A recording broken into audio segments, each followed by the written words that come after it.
Hey, what's up? So we're in a Leo moon now. Leo moon, sun is still in Virgo, so Virgo season, moon in Leo. Leo, fixed fire sign. Fixed fire essentially offers us an energy, like a steady state energy, that we can endure activity for a long period of time without getting fatigued too easy. However, just like Icarus, if we push it too far, too hard, get too close to the sun, we're going to get burned. And the sign of Leo is governed by the luminary that is the sun, the brightest star in our sky. Leo and Virgo together form a semi-sextile aspect. This is a 30-degree aspect, essentially representing neighboring signs. Neighboring signs usually don't have a lot in common, and there is this sort of personal attitude that each of the signs in succession will kind of have toward that which precedes them and that which follows them. That essentially being in the context of Leo and Virgo, Leo kind of looks toward Virgo and is just like, wow, I love the way that you do things. I aspire to be that way, but I'm definitely not that.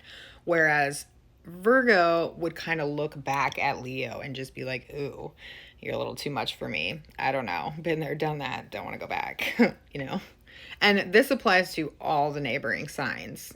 We're usually kind of have this unconscious fear of the sign that's like before us in like succession of the wheel, where we kind of like aspire to be more like or are inspired by the sign that is like next. With that said, it's not exactly the most harmonious aspect, but it can be. It just takes a lot of like adjusting and like self-awareness and just like the ability to just like have a little grace for each other's differences, because when that can occur, really great things can happen when these two seemingly contradictory figures find a way to create a harmonious output. So, for example, and I wrote these down just so I can help remember, but like, so Leo, being that bright light that it is kind of loud, has a flair for the dramatic, can be over the top, is very, very self-expressive, wants to be seen, wants to be recognized. Whereas Virgo is very grounded, very practical, very pragmatic, very critical, very almost discriminating in a way. And that's important for Virgo, because Virgo's got to sort and organize the details. It's kind of like Virgo is very closely related to like the processes of like our digestive system, which I've talked about before. And it's important for our digestive system to be discerning and discriminative, to filter out the toxins while keeping the nutrients that we need and then sending them out exactly where we need them, for our vitality. So with that said, there's just like more opportunity to channel inspiration, fire sign Leo, into tangible projects, earth sign Virgo.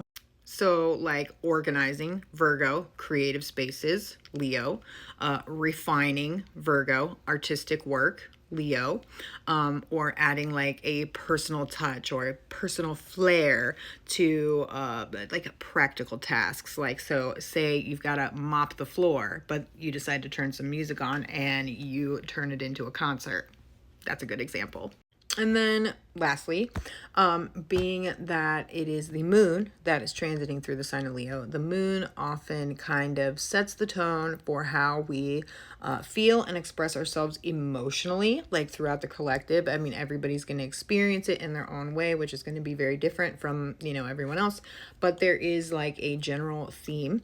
And with that said, there may be more of like a desire at this time to be recognized or appreciated for the work or in these services, which would be like Virgo, that we have provided, whether it is recognizing ourselves or being recognized by others. And if you are just here for my astrology stuff, do be sure to check out the link in my bio. Go to my website. I do offer astrological readings as well as holistic consultations.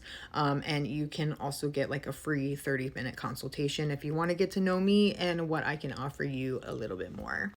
And then if you're here for all the other stuff, pretty much everything, if you're enjoying everything that I am bringing here in my videos, be sure to register for my free webinar that's coming up next Wednesday, 7 o'clock.